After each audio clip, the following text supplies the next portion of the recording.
90% of the murders solved in the United States are solved within the first 6 hours. This is the premise for solving the magic death. You have exactly 6 hours on the clock to solve this crime. Every step of your investigation takes a certain number of minutes. A clock on the upper right corner of your screen keeps track of the time you're using and the time you have left. Be sure not to waste time, or the murderer may escape your grasp. The murder must be solved in 2 stages. The first stage, which you're looking at, provides all the major facts, details, and forensic tests available to you as detective. Report of the murder can be played as many times as you'd like. It provides the basic facts of the case and is narrated by your assistant, Lucy Farewell, who has arrived at the scene of the crime before you.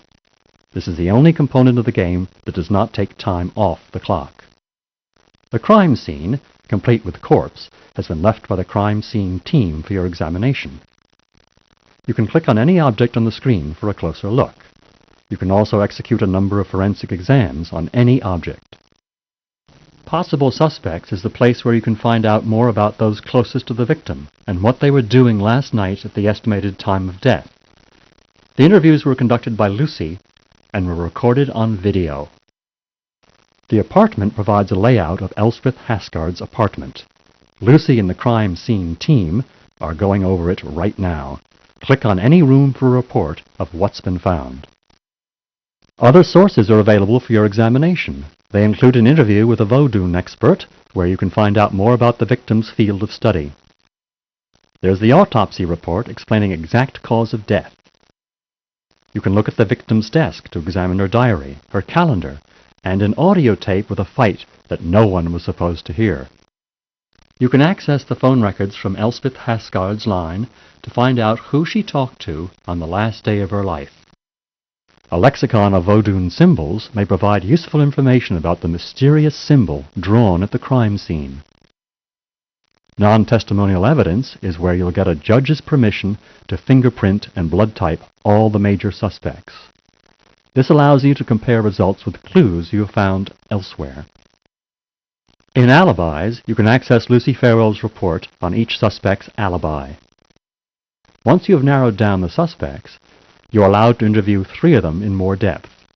But before you can do this, the press is demanding a press conference. You agree to 10 questions.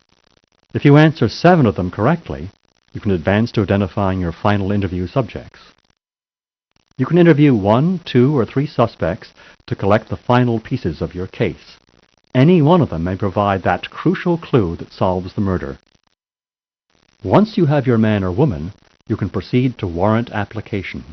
There you will have to provide the evidence that supports your choice of murderer. The judge may grant you a warrant, or she may deny it. It depends on the strength of your application. Wherever you are in the game, when there are 30 minutes remaining, you will automatically default to the press conference. If you complete it successfully, you can use your remaining time to file a warrant application. Once you have a warrant, you can make your arrest. Like report of the murder, the arrest is free. You may be correct, you may be dead wrong. This is where you find out. And if you aren't right, and you still have 20 minutes left, you can try again. Even an incorrect arrest can teach you something. At any point in the game, you can access help for further explanation. Good luck! You can start any time by pressing Begin Investigation.